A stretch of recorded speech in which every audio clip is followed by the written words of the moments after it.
producción. La minería submarina es vista por ciertos sectores económicos como una fuente de minerales valiosos y esenciales para las tendencias actuales energéticas y tecnológicas. Sin embargo, este creciente interés viene acompañado de importantes y preocupantes preocupaciones ambientales. El licenciamiento ambiental de este tipo de minerías requiere una base científica sólida y regulaciones claras para prevenir impactos severos e irreversibles. En este seminario web vamos a abordar la importancia crítica de conocer la biodiversidad del océano profundo, destacando los desafíos científicos y tecnológicos, los vacíos de conocimiento y la necesidad de aplicar un enfoque precautorio en la carrera por explorar los recursos del fondo marino. Queremos además invitarlos a que sigan a Ida en sus redes sociales y que estén al tanto del segundo ciclo de series de webinars del equipo de ciencias, el cual será de la industria extractiva de combustibles fósiles. Dicho esto, quiero presentarles a nuestros panelistas que van a estar acompañándonos el día de hoy. Nos acompaña la doctora Helen Rosenbaum y el doctor Jorge Cortés. Recuerden que pueden dejar sus preguntas en el chat de este webinar o en el box de Q&As que pueden encontrar en su menú de Zoom. Dicho esto, quiero hacerles una pequeña introducción de nuestros panelistas. La doctora Helen Rosenbaum es cofundadora de la campaña de minerías en aguas profundas y su coordinadora de investigación. Tiene un doctorado en ciencias médicas y ha trabajado como toxicóloga marina en el desarrollo de políticas para zonas costeras en Australia. También cuenta con 30 años de experiencia en defensa del medio ambiente y los derechos humanos, así como en el desarrollo comunitario. El doctor Jorge Cortés es investigador del Centro de Investigación de Ciencias del Mar y Tecnologías CIMAR y profesor emérito de la Facultad de Biología de la Universidad de Costa Rica. Es doctorado en Biología Marina por la Universidad de Miami, en Florida, y cuenta con más de 40 años de experiencia en el estudio de la ecología de los principales ecosistemas marinos tropicales y recientemente en los océanos profundos de Costa Rica. Ha publicado más de 290 obras científicas y de difusión de la ciencia y la concientización sobre la importancia de los océanos para el planeta. Dicho esta presentación, quiero darle la palabra al doctor Jorge Cortés, quien nos va a presentar sobre la importancia y la biodiversidad del fondo marino. Doctor Jorge, adelante. Bueno, primero que todo, muchas gracias por la invitación y gracias a todas las personas que se han conectado para oír sobre este tema que es muy interesante, muy controversial y bueno, espero que nuestras presentaciones sirvan para ampliar más el conocimiento sobre estos ecosistemas.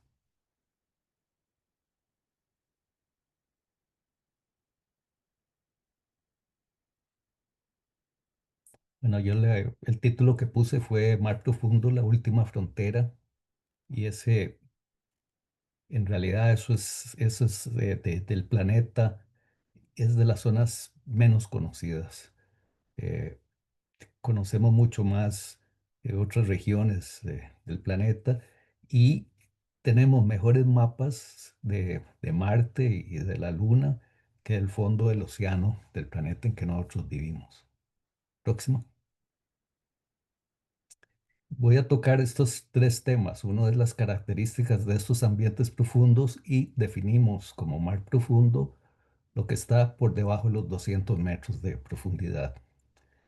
Voy a enseñar un poco de los organismos de este mar profundo y hablar al final sobre la fragilidad del mar profundo, de los organismos y ecosistemas que encontramos ahí. Próximo. Esto es un perfil del fondo. El mar lo dividimos tanto la parte del agua como el fondo. eh, Cada uno tiene su nombre. Y si se fijan en la escala, no esta escala, ¿verdad? De 0 a 200 metros de profundidad es casi una tercera parte de la figura del mar. Y de ahí hasta los 11.000 metros es el resto. Si la profundidad más grande del planeta es profundidad de Challenger está en la fosa de las Marianas y es 11 kilómetros. Eso significa que es mucho más profundo que el punto más alto del planeta, que es el monte Everest, que tiene 8.882 metros. Próxima. Y voy a hablar de tres características físicas importantes del océano y por eso lo hace tan especial y tan frágil. El primero es la luz. Si la luz es necesaria para que se lleve a cabo la fotosíntesis, toda la productividad primaria, eso es lo que usan las plantas para producir alimento y como subproducto oxígeno, y es lo que usan las algas en los mares para producir alimento y oxígeno. En las aguas más limpias del planeta, la luz penetra poco más de 200 metros. De 200 metros en adelante no, no hay luz suficiente para llevar a cabo fotosíntesis y se va perdiendo muy rápido y se pierden también los colores, por eso lo que se ve cuando uno está buceando va cambiando de color y ya en profundidad todo se ve azul. En aguas poco profundas, como hay plancton y sedimentos, la luz penetra todavía menos. Pero recuerden esos 200 metros. Próximo.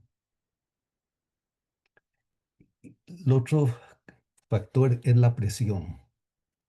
La presión aumenta muy rápido con la profundidad. La medida que usamos es una atmósfera de presión que equivale a kilómetros de atmósfera a nivel del mar. Y eso lo llamamos una atmósfera de presión. En el mar, cada 10 metros aumenta una atmósfera. Entonces, en esta figura que está aquí al lado, vemos que a 500 metros ya tenemos 50 atmósferas de presión, 50 veces más que la presión que hay a nivel del mar. Y en esta figura, bueno, llega hasta 5.000 metros, pero como dije, lo más profundo es 11.000, ya tenemos 500 atmósferas de presión. Eso tiene un efecto sobre los organismos, por un lado, y un efecto sobre la exploración del océano. Es muy difícil, no podemos bajar con cualquier vehículo, tienen que ser vehículos muy especiales, instrumentos muy especiales para poder bajar a esas profundidades a donde está oscuro y además hay muchísima presión. Y ahora vamos a ver la próxima,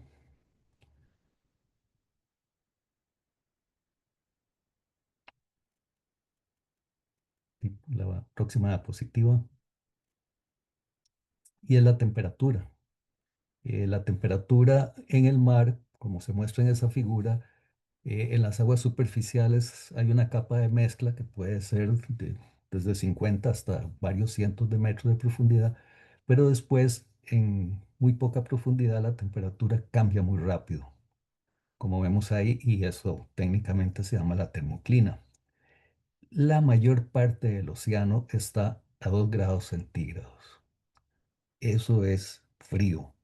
Entonces ya tenemos, no hay luz, es frío y hay mucha presión. Próximo.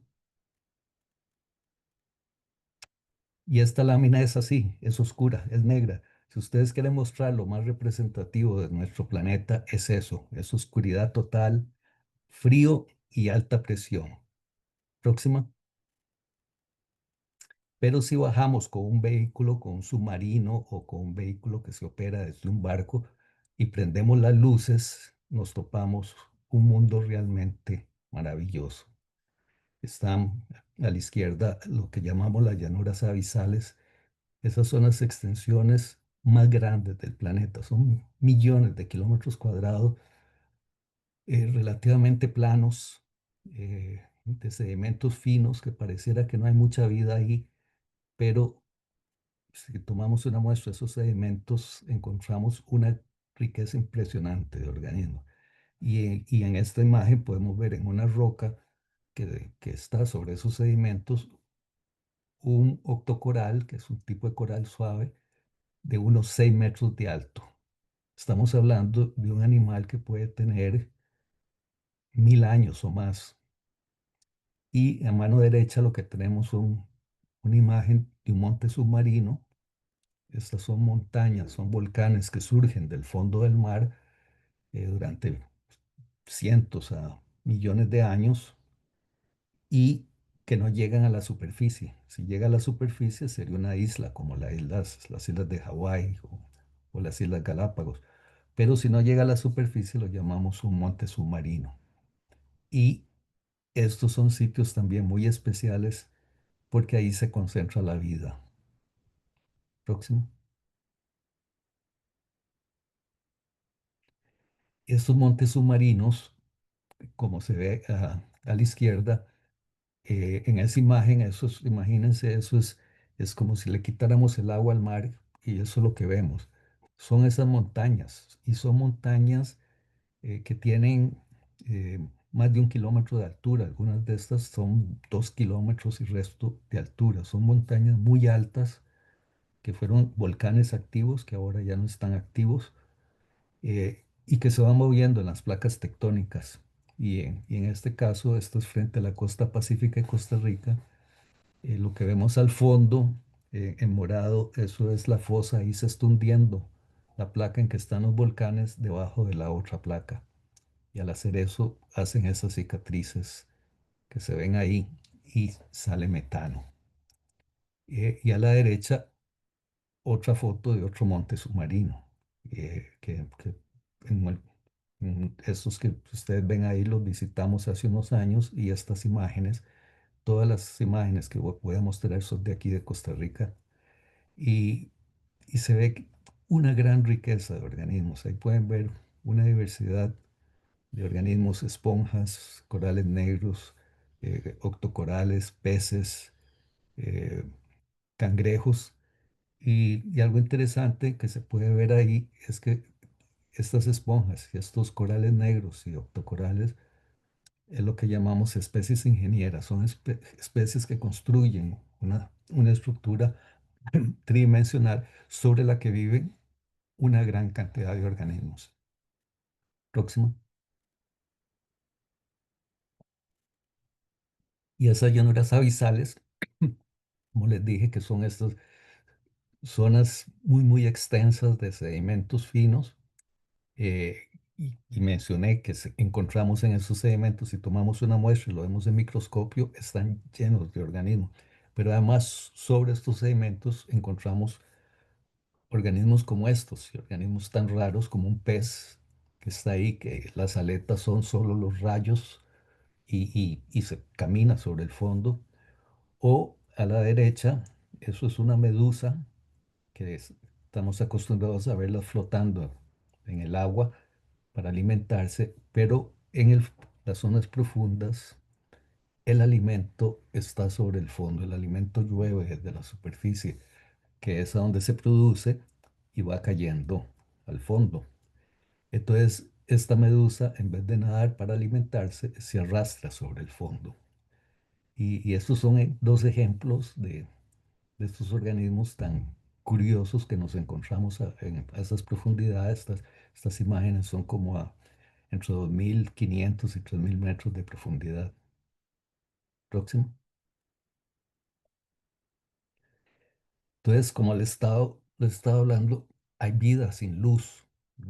Siempre uno piensa que tiene que haber luz para que haya vida, porque así es lo que estamos acostumbrados. Aquí nosotros vemos por la ventana y vemos árboles, eso es vida. Y, y todo lo que está asociado a todas estas plantas y algas. Pero en las profundidades encontramos dos tipos de vida sin luz, que es lo que llamamos ambientes quimiosintéticos. Esto es que en vez de ser fotosintéticos de luz que se usa para producir alimento, aquí se usa la química. Entonces están las dorsales, que es lo que se ve azul en el mapa, que es donde las placas se separan. Y a donde las placas se separan, surge lava del interior del planeta y produce esas chimeneas que vemos abajo a la izquierda. Y ahí está saliendo agua muy, muy caliente, que se ve así, negra o blanca, porque disuelven minerales donde vienen subiendo. donde se calentó con la lava y van produciendo esas chimeneas. Y alrededor de eso hay una cantidad de bacterias que procesan esos compuestos y esas bacterias son usadas por los animales para alimentarse.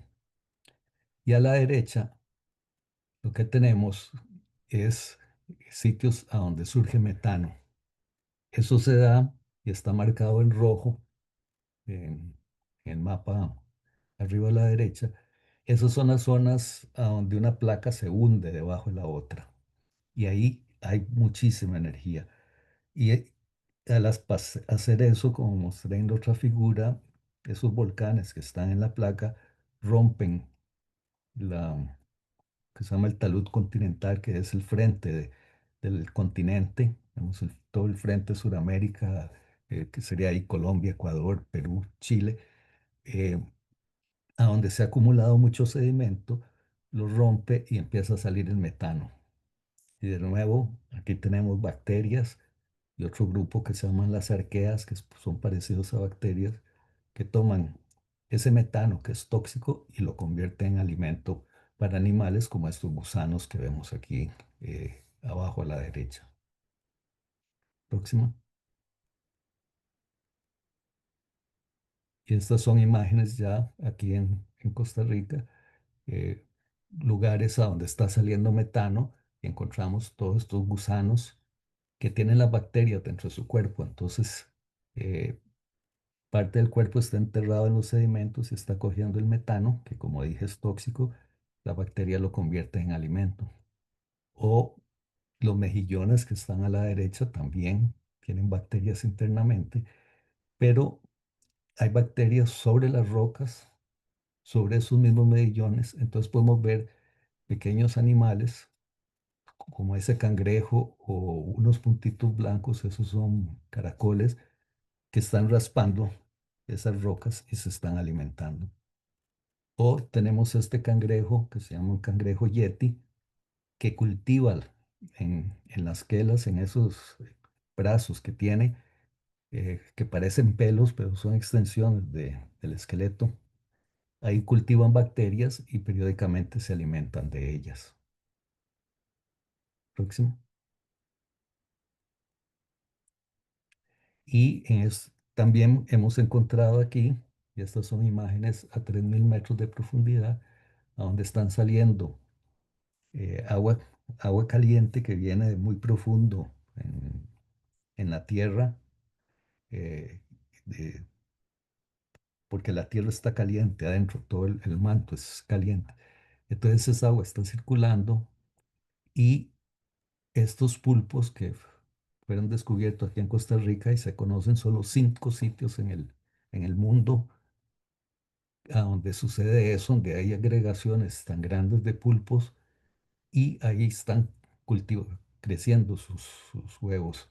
Debajo, si levantamos una hembra de estas, ahí vamos a ver los huevecillos y tuvimos la suerte que cuando llegamos pudimos ver el nacimiento de uno de estos pulpos, que es lo que vemos a la derecha, donde está saliendo un pulpo de esto. ¿Qué se hacen? No sabemos. eh, y por estudios que se han hecho en otras partes del mundo, eh, una hembra de estas de pulpo puede pasar hasta 5 años cuidando sus huevecillos. Y como todos los pulpos, cuando nacen ya los huevos, la hembra se muere. No se alimenta durante todo ese tiempo. Próximo. Y está la columna de agua, es decir, todo el agua que está sobre, digamos, esos a 3.000 metros de profundidad y 3.000 metros de agua encima. Y va desde zonas con luz, parte superior, y después de los 200 ya es oscuro.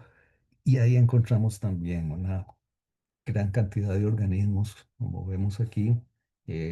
A la izquierda pulpo de vidrio, lo llama porque es transparente y pueden ver los órganos internos del pulpo.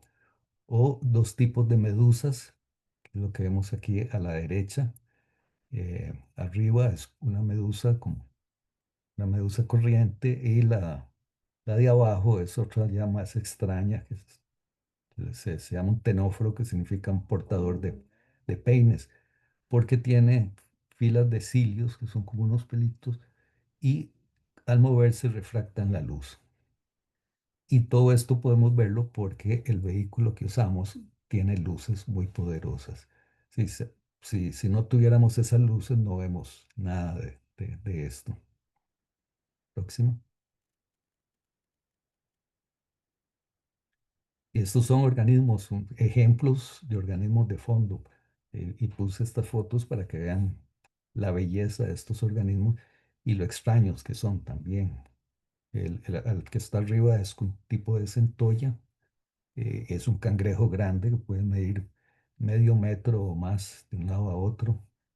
Debajo de eso, a la izquierda abajo, es un pepino de mar que está relacionado a las estrellas de mar, y a la par una estrella ya más reconocible. Y esas están sobre sus fondos suaves y ahí se están alimentando. En el centro tenemos lo que se llama un pez trípode, que tiene modificadas las aletas para estar parado sobre ese fondo que es suave, y como pueden ver en la parte de abajo es más ancho para que no se hunda, y ahí se está alimentando de lo que está moviendo la corriente. Y a la derecha es un tipo de anémonas creciendo sobre otros organismos como un coral negro, y igual estos se están alimentando de partículas que están cayendo en el agua. Próximo.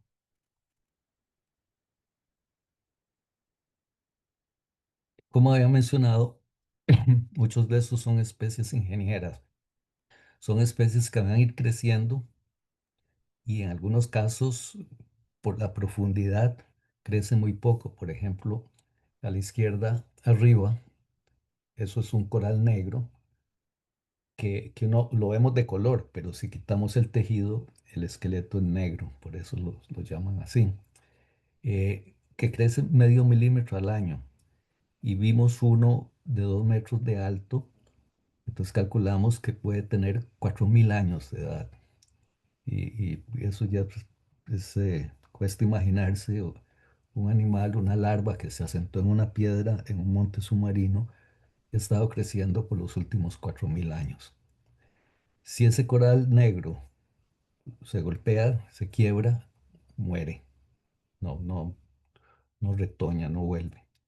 Y los otros dos ejemplos que vemos son octocorales, abanicos. Son como abanicos de mar, son corales blandos, y se puede ver todas las estrellas que están creciendo, que están viviendo ahí arriba, y les sirve vivir ahí arriba porque pueden captar partículas del agua.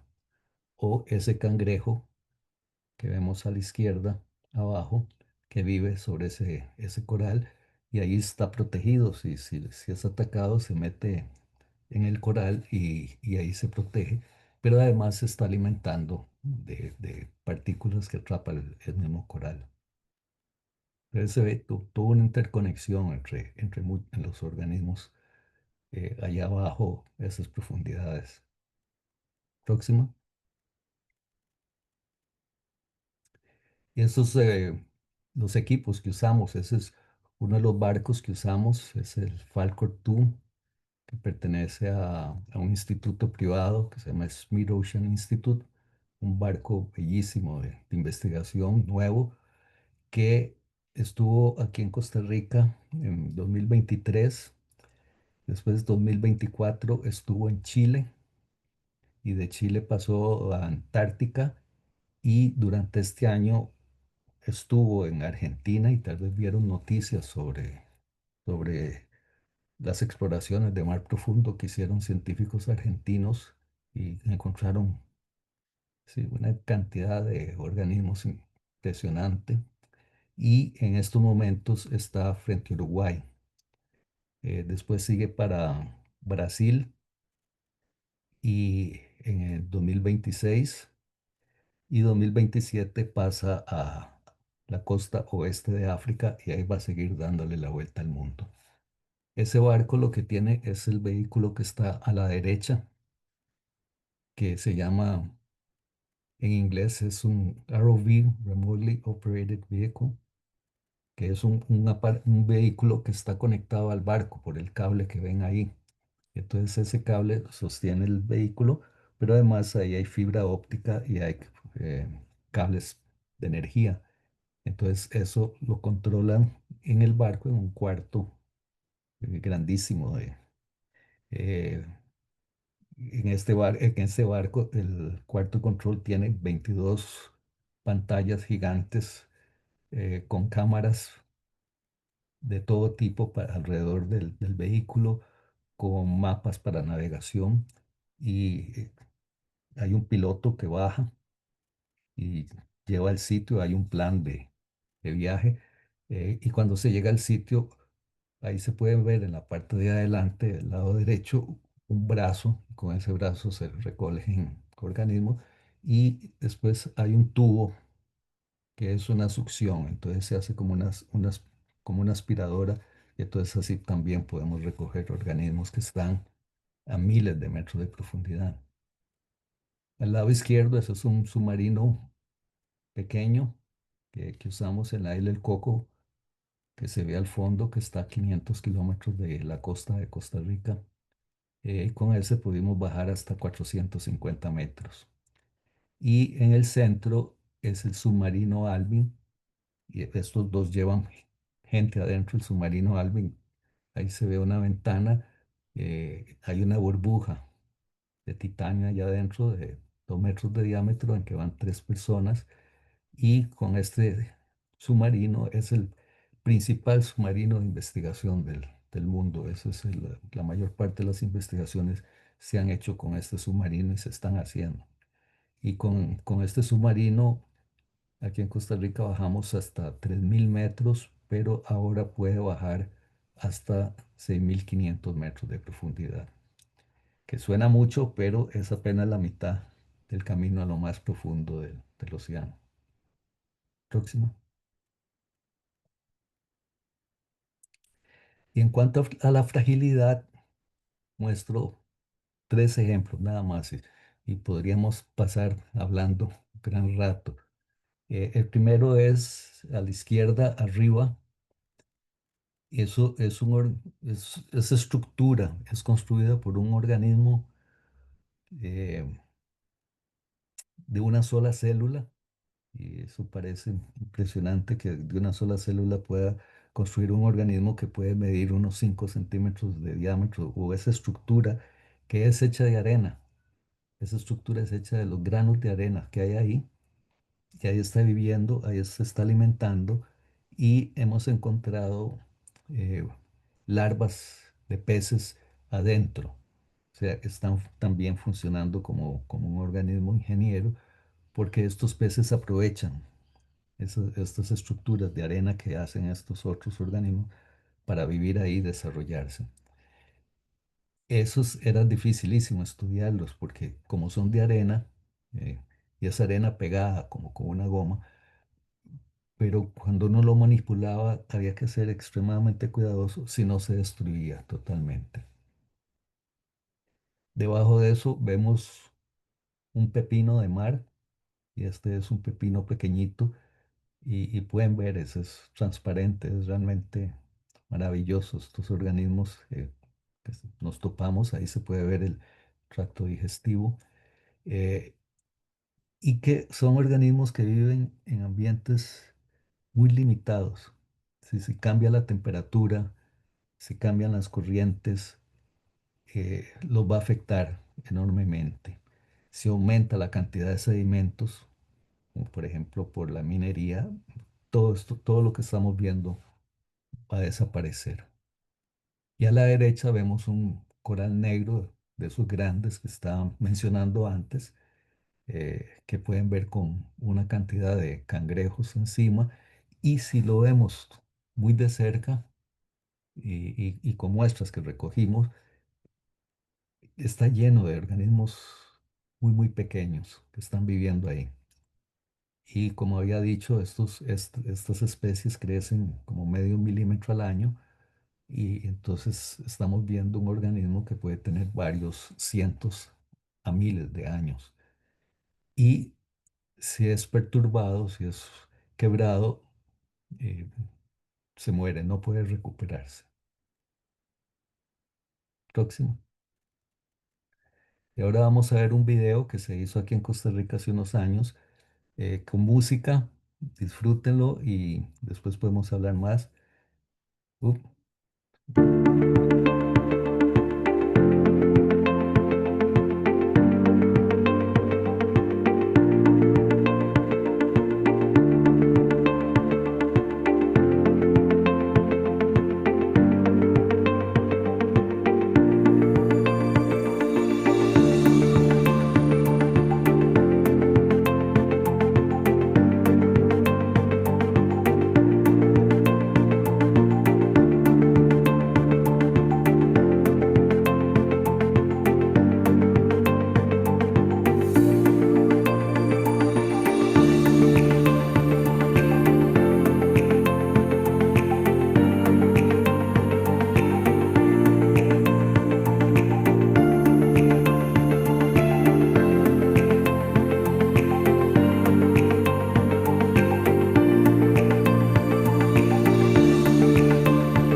Próximo.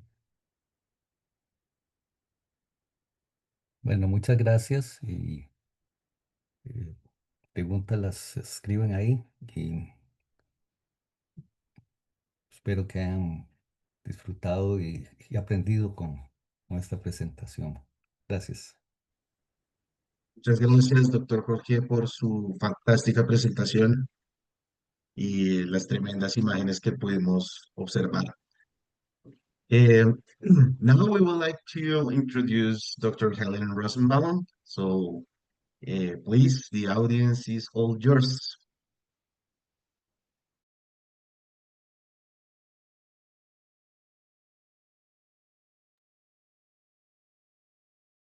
Thank you very much, and thank you for the privilege of being able to present to a Latin American audience and share the focus of my work that has kept me occupied for the last 13 years.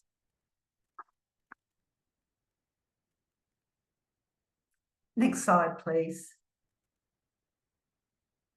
So I will introduce just briefly our campaign, the Deep Sea Mining Campaign.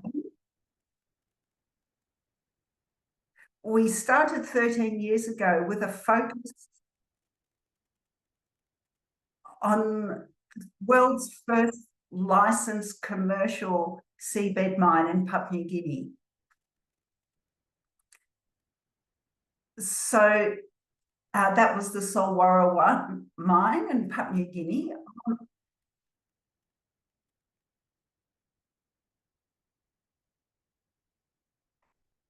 I am based in Australia. Three of my colleagues are also based in Australia. And our finance advocacy colleague, sorry, we can still go back to the last slide.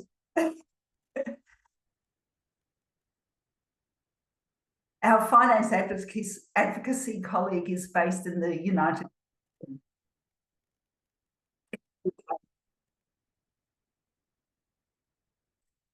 So for us, when we started, Papua New Guinea was in our backyard, and that's what attracted our attention.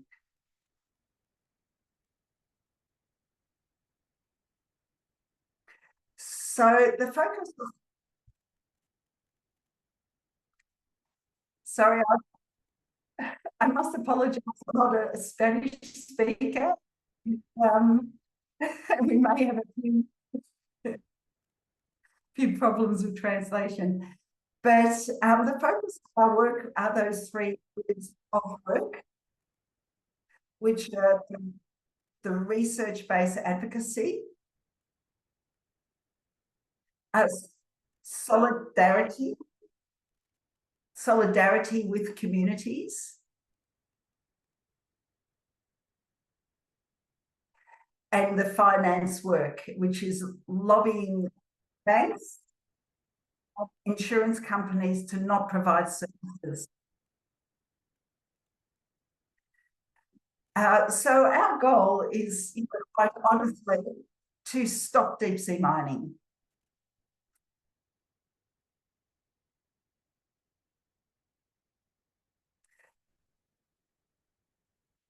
And so my role is to coordinate the science-based advocacy work. Over the last 13 years, we've put out many science-based reports.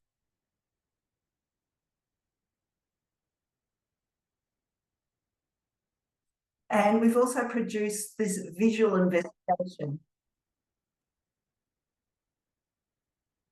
It's called Blue Peril. It's 15 minutes long. It's been translated with subtitles into Spanish and Portuguese. And you can find it on our website. It's actually the first example of modelling of the impacts of deep sea mining that is independent of the mining companies.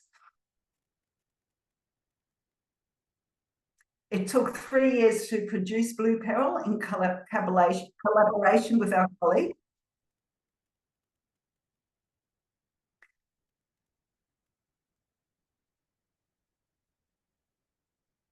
And in discussion with many scientists.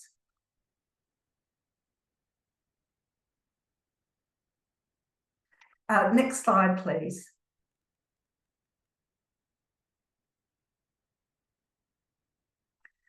So we've just seen from the amazing life forms in the different environments of the deep sea.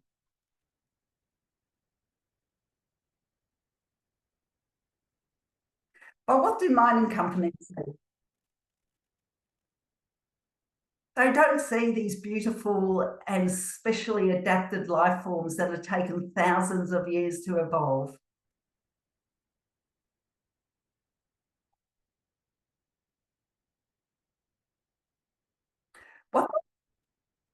What they see are minerals that they think they can make a quick dollar from.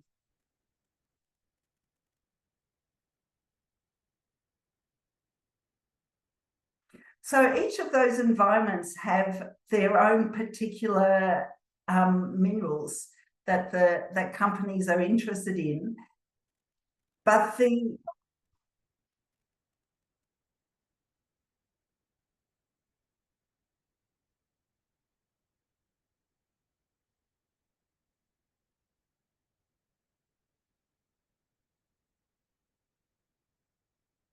the minerals that have attracted the most attention are the polymetallic nodules that are found in the Pacific Ocean.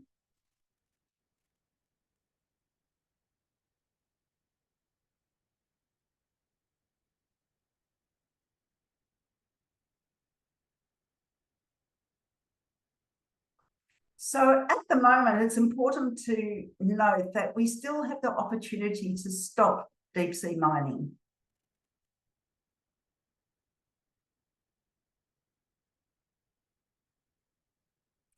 At this point, there is only exploration and no commercial exploitation.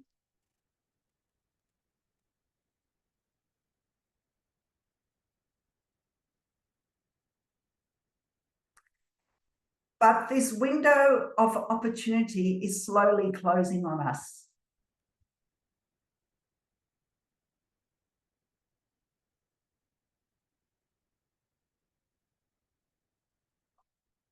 Next slide, please.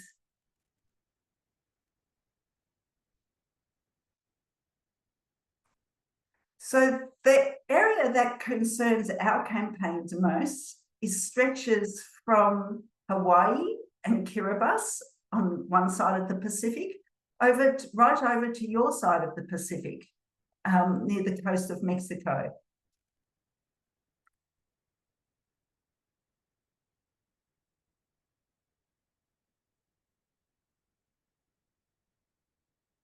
So these are international waters, and this map shows all the different exploration licenses that have been granted to companies.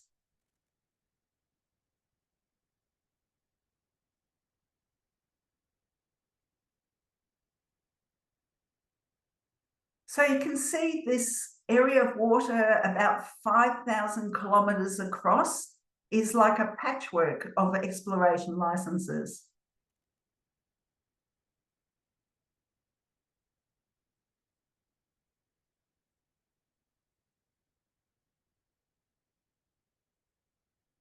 We've been particularly concerned by one company called the Metals Company.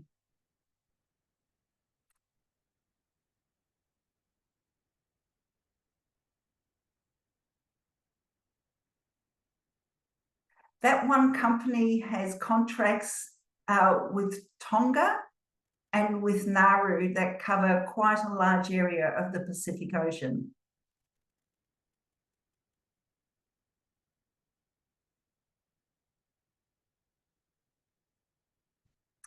Next slide, please.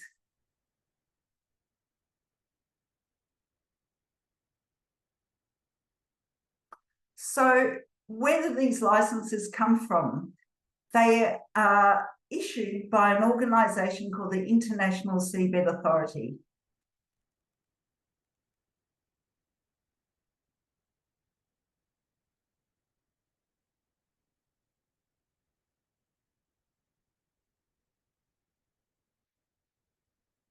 They're the International Seabed Authority, or the ISA, is set up under the United Nations Convention of the Law of the Sea.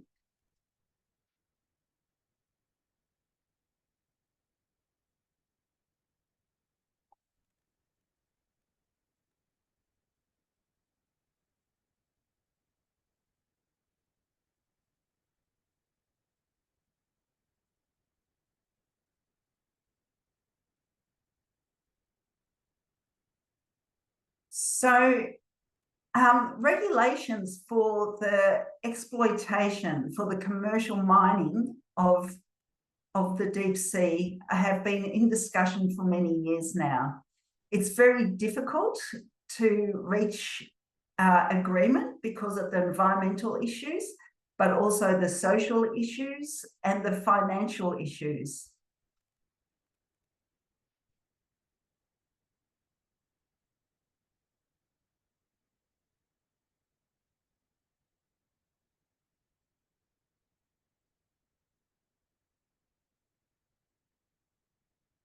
Because it's taken so long, the Metals Company has really been trying to pressure the members of the International Seabed Authority.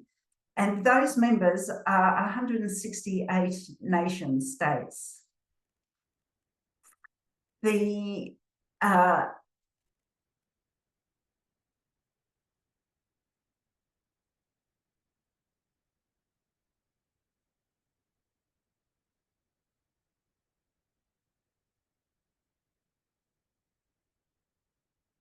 you may be aware that because these regulations have been taken so long to discuss, and the Metals Company is in such a hurry to mine because it has its own financial pressures, it has now applied to the United States for permission to mine.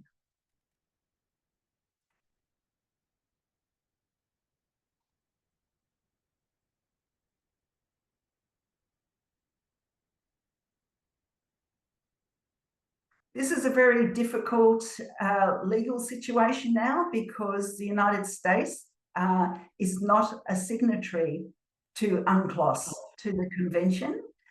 And if they were to grant this permission to the TMC, it would totally bypass the ISA and all the work that has been undertaken there.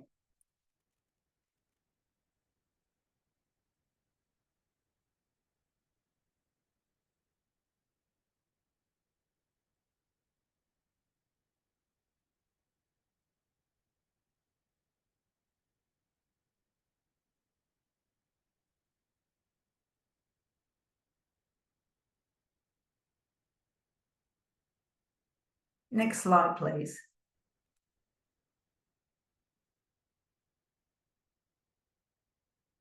So due to the work and awareness raising of the network that we belong to, which is called the Deep Sea Conservation Coalition, there are now 39 members of the ISA that support a moratorium or something called a precautionary pause or a ban, which is France, in the international waters.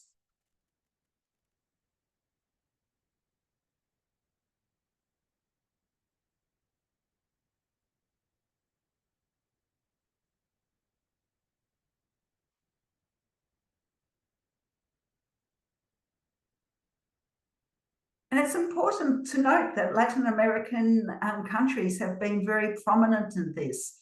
10 of the 39 countries supporting a moratorium from Latin America. And we now have a Secretary General of the ISA, just starting this year, who is from Brazil.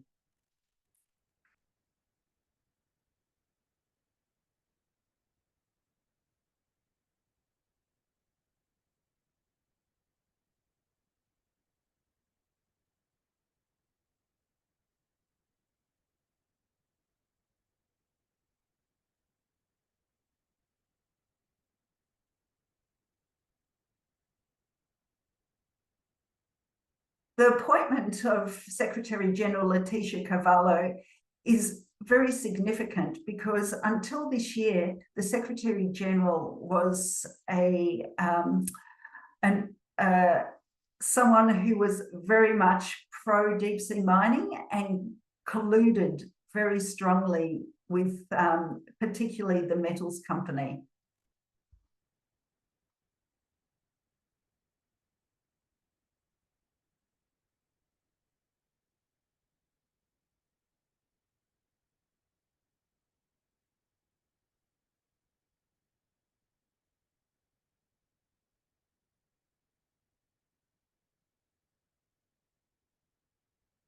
One of our reports called Why the Rush focuses on this inappropriate alliance between the former Secretary General and the mining companies to push through deep sea mining.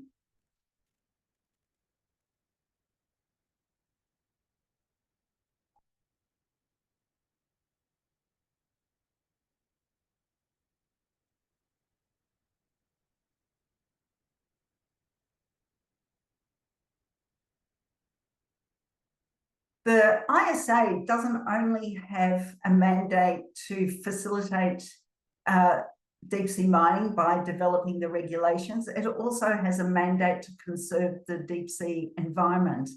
And until this appointment of Leticia Carvalho, we only saw the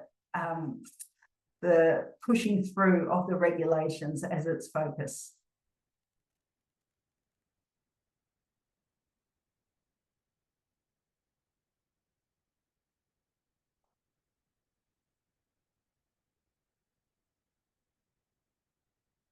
Next slide, please.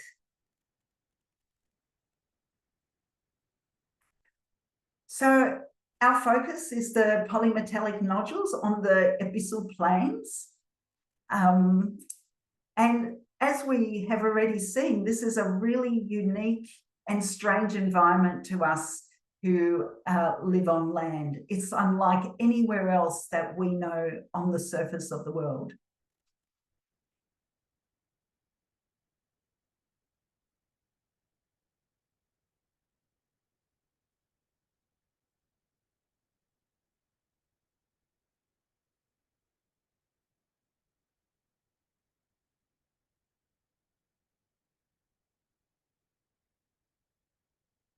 As we heard, it's a world of extremes, of very low temperatures and very high pressures.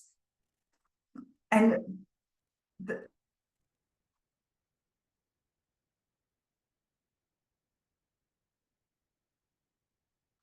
so next slide, please.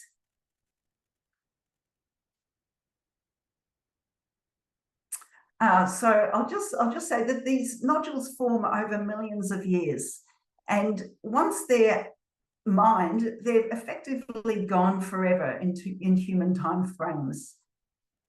The life forms that they support are not only the visible life forms that we saw in the previous video, but also very microscopic bacteria that are very important for the balance of ocean chemistry.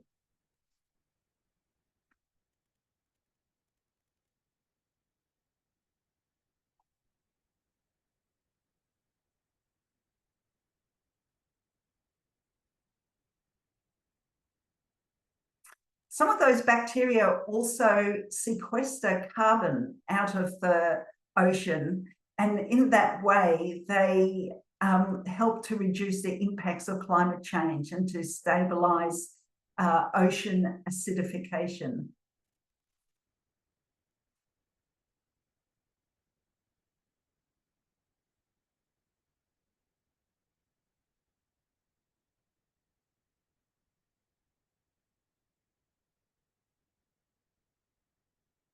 So what do the mining companies plan to do? This is a diagram that shows how they envisage mining the nodules on the seafloor.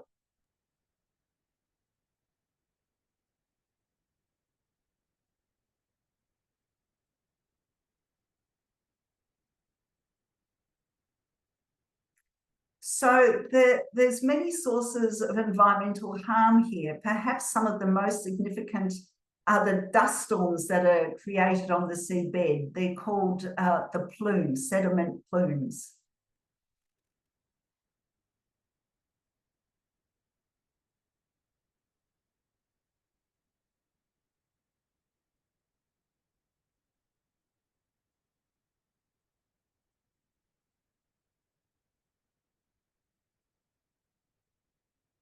There will also be a source of pollution carrying sediment when through the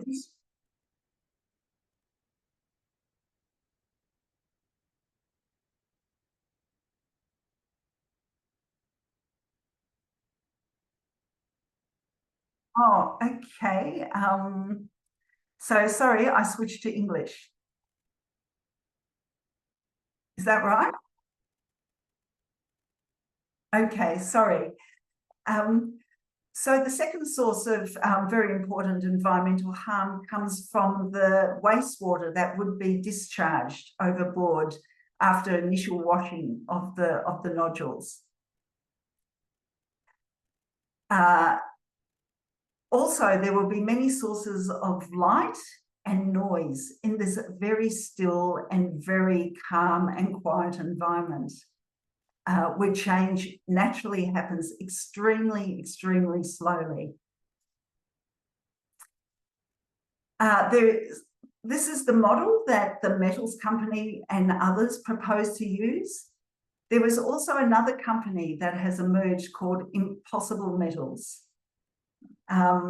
And I always say that it's all in the name, that they're approach to deep sea mining would actually be quite impossible. They are suggesting that they will have some kind of hovercraft with 16 arms at one time plucking nodules from the seafloor. And they claim that they will be able to do this sustainably and leave behind the organisms. We've written a report that unpacks their claims and shows that there's absolutely no scientific basis to their claims. And even if this machinery was possible to use in these extreme environments, what they are suggesting would still create a sediment cloud that is 23,000 times the rate of normal sedimentation on the seafloor. On the seafloor, sediment is disturbed at only 1 centimetre per 1,000 years. That's how quiet and still that is. You only have organic matter and some sediment that falls down from the sea surface, and a very small amount of disturbance on the sea floor. It's very hard to get our minds around what 1 centimetre per 1,000 years looks like. And so you can just imagine these mining machines are creating such a havoc on the sea floor. There's no way that all those precious organisms down there can survive. Next slide, please.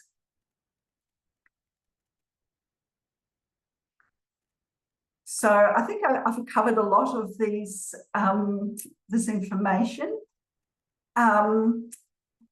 These seabed dust storms, the effect they will have will be to clog the gills of fish, to smother all these microbes that are very important for ocean chemistry and also planetary stability, as well as smothering the larger life forms.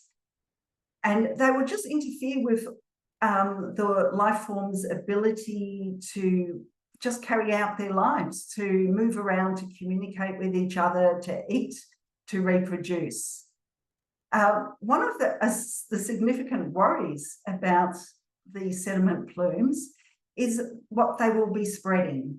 So we know that there are heavy metals in the seafloor and the sediment, and recently research has shown that indeed they do exist in dissolved forms in trials of deep sea mining, and those dissolved forms are available for uptake by marine organisms. And we simply don't know what the toxicity impacts of that will be. But we do know that these metals are generally toxic for marine and land-based organisms, and indeed us, who are the top predators of seafood after all. The other thing that's come to light a little bit more recently is that there's alpha radioactive particles associated with the deep sea minerals. And there's been no peer-reviewed research at all on what will happen regarding the uptake of these particles in the situation of deep sea mining, and how these might magnify through food chains, and what effect it will have on marine ecosystems, and again, on human health. Next slide, please. So this wastewater that is thrown overboard is equivalent to tailings waste, and the companies plan to discharge that at 24/7, all around the clock. The discharge would be equivalent to 1,000 shipping containers per day for each operation. And there could be many operations, as the map of the Pacific Ocean showed. There are 18 different licenses issued there. If more than one of them commercialized, it would be a disaster, even if one of them commercializes, because we're talking about huge machines churning up the seafloor, waste being discharged 24/7, over 30-year license periods. So cumulatively, you know, that the impact of that will just be disastrous. And all the time, you know, heavy metals and radiation could be find its way into marine and human food chains. So the wastewater discharge will come into many contact with many marine organisms in the more surface levels of the ocean, not just the deep sea. Next slide, please. So what does the science conclude? We commissioned a literature review of the science a few years ago, and that's also on our website. And the conclusion of that from a survey of over 250 peer-reviewed and other articles showed was that there's currently insufficient information about the deep sea, the life it contains, and what the impacts of deep sea mining will be to think we can, you know, responsibly manage such an industry. And the data gaps that exist in our knowledge will still require decades to fill. And the consensus from all the scientific literature is that while there are many things that are unknown, what we can predict is that the impacts of deep sea mining will be very severe, wide-ranging, and they will last over generations. In human timeframes, we are talking about irreversible species loss and an irreversible environmental damage. And you know, it's not like, I think those of you in Latin America would know that remediation of land-based mine sites is not very perfect.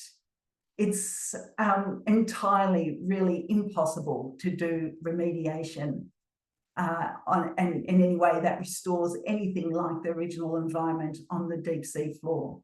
And it's predicted to cost up to 1,000 times more than it costs on land. And what is all this for?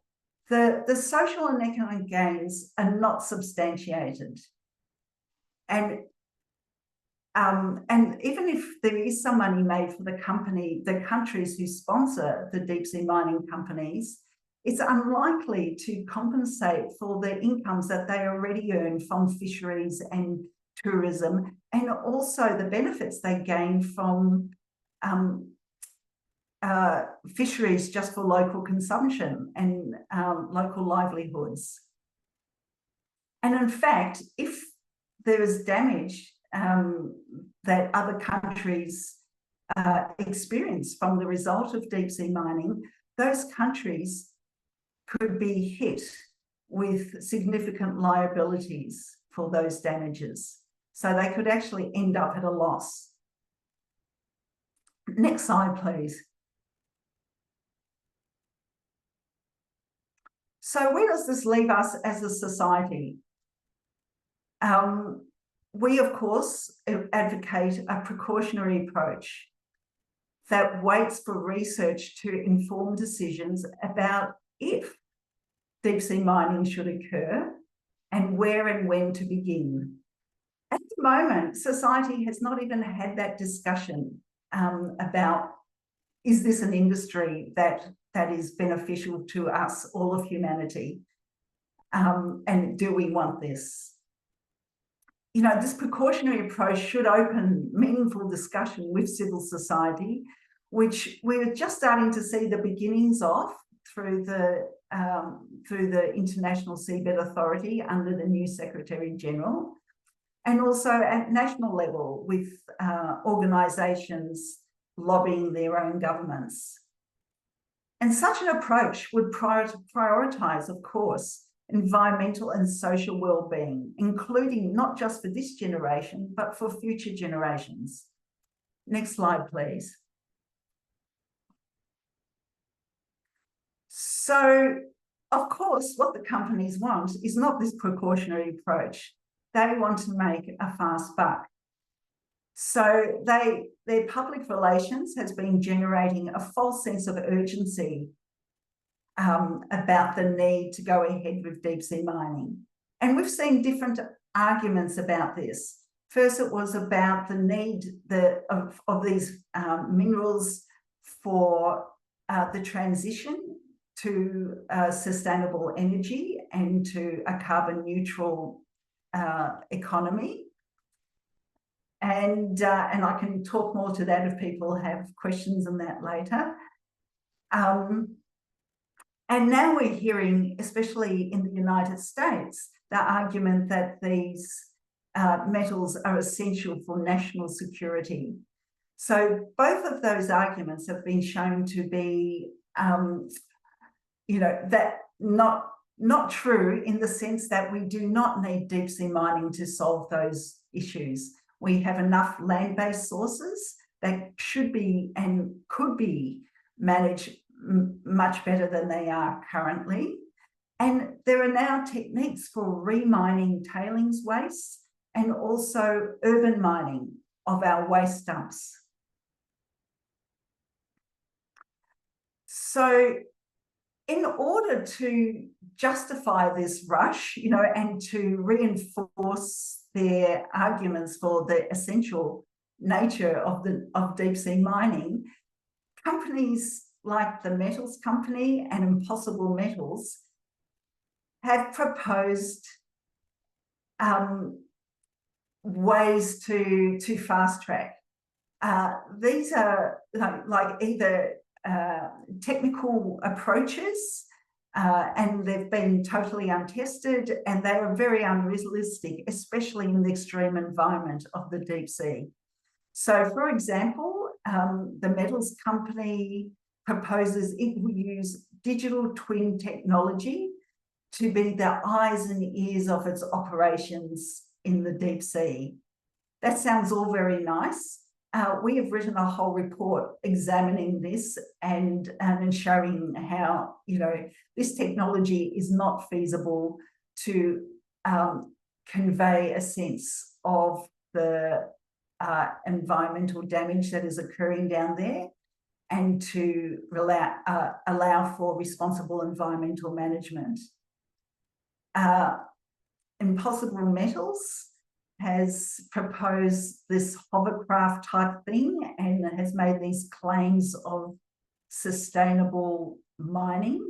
Our report shows that what they intend to do is to mine the very big nodules and leave behind only the very small nodules that they're commercially interested in. But in doing that, they will take all sorts of life forms and will be churning up a huge amount of sediment still. So we've also seen the inappropriate recommendation of environmental management frameworks, such as adaptive management, which is not appropriate for use in an extractive industry at all. It's a learning by doing approach that is used in conservation projects or agricultural projects over time. By the time adaptive management is used for deep sea mining, it will be too late. The environment will be already destroyed. And again, we have written a report on this. It's incorporated into the digital twin report on our website. Next slide, please. So this technology, these technology proposals and the environmental frameworks are not useful for protecting the marine environment unless we understand more about the environmental thresholds. That is, we need to have more data to understand what is serious impact, what is moderate impact, what is insignificant impact. So right now, we don't know some very important things. We don't know what level of harm to the deep sea and the marine environment is acceptable or unacceptable, and if any level of harm to the deep sea environment is acceptable. And we also don't know which are the environmental variables that should be monitored during a deep sea mining operation to inform that technology and to inform the adaptive management in a way that means we can have meaningful environmental management. And what will be the response of the companies if their impacts are shown to be unacceptable? And what are the transparency and accountability mechanisms that will be in place? At the moment, using these technological approaches and adaptive management, there's no agreed international standards for these things. Next slide, please. And who decides on all these factors? Right now, with the metals company and Impossible Metals, you know, really driving as quickly as they can this rush towards deep sea mining, it will mean that they will decide what all those parameters are. And we really risk that that companies who have only really have financial interest in this and no interest for the benefit of humankind or for ecology, they will be left to effectively self-monitor and self-regulate. This cartoon is from our digital twin report, and some of you who may know something about the metals company will may recognise that this is Gerard Barron, the CEO of the metals company, pouring his digital twin mixture concoction into his pot of an adaptive management systems, saying, trust me, there are no impacts. So I think that's where we're left really with those kinds of choices as a society. Next slide, please. And you can find the sources for all the information that is contained in this at our website. And feel free to contact me directly if anything particularly interests you too. Thank you, and I apologise for translation glitches, and I hope I was able to communicate some of what our concern is. Thank you so much, Dr. Helen, for your contribution to this topic. Ahora vamos a pasar a una pequeña sección de preguntas, ya que contamos un poco de tiempo. La primera pregunta que nos hacen está dirigida para el doctor Jorge Cortés. Nos preguntan, ¿de qué manera se verían afectados física, química y biológicamente los sedimentos marinos? Y en este sentido, ¿qué indicadores ambientales clave recomendaría monitorear para asegurar una gestión sostenible de esta actividad? Bueno, es una pregunta más como para Helen, pero bueno, ella explicó muy claro. El primer tema ahí es la cantidad de sedimentos que se va a generar. Es miles de veces lo que están acostumbrados los organismos. Entonces eso va a cubrir todo el fondo y matar todo lo que está ahí. Y por otro lado, están todos los minerales tóxicos que se van a movilizar, eh, que van a tener su efecto. No solo en el lugar a donde se lleva a cabo la mina, ¿verdad? La figura que ella mostró es muy elocuente de la nube de sedimentos que se va a levantar en el fondo donde se está sacando los nódulos, y después al barco va a llegar sedimento que se va a soltar y eso va a quedar flotando por cualquier cantidad de tiempo, afectando todo lo que está en la columna de agua y en el fondo. Muchas gracias, Dr. Jorge. Uh, Dr. Helen, please, there's one question for you. So, has the International Seabed Authority the power to deny mining contracts or suspend operations if there is evidence of a risk of serious harm to the marine environments? Oh, I'm sorry, could you please repeat that? I didn't quite get that. Sorry. Has the International Seabed Authority the power to deny mining contracts or suspend operations if there is evidence of a risk of serious harm to the marine environment? Well, right now, this is amongst the regulations that are still being negotiated, and they are very complex. And I do believe there would be triggers for the ISA to suspend or cancel operations. But right now, for the same reasons as I stated in my presentation, we just don't know what those thresholds are. Like, at what level would the ISA suspend operations? Under the previous Secretary General, these kind of discussions were very influenced by the company's agendas. Right now, we're seeing proper scientifically informed discussion about these things. But we simply still don't know enough to set those thresholds.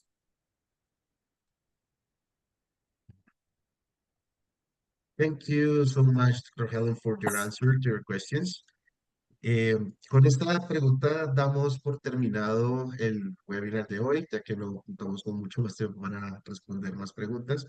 Por último, quisiera nuevamente agradecer a la doctora Helen Rosenbaum y al doctor Jorge Cortés por su participación, por la maravillosa información que compartieron con nosotros el día de hoy y comentarles a los participantes que una vez esté en la grabación del webinar, se les enviará a sus correos con el que se registraron el link en donde podrán encontrar la grabación del video y más links de interés que vamos a compartir con ustedes más adelante.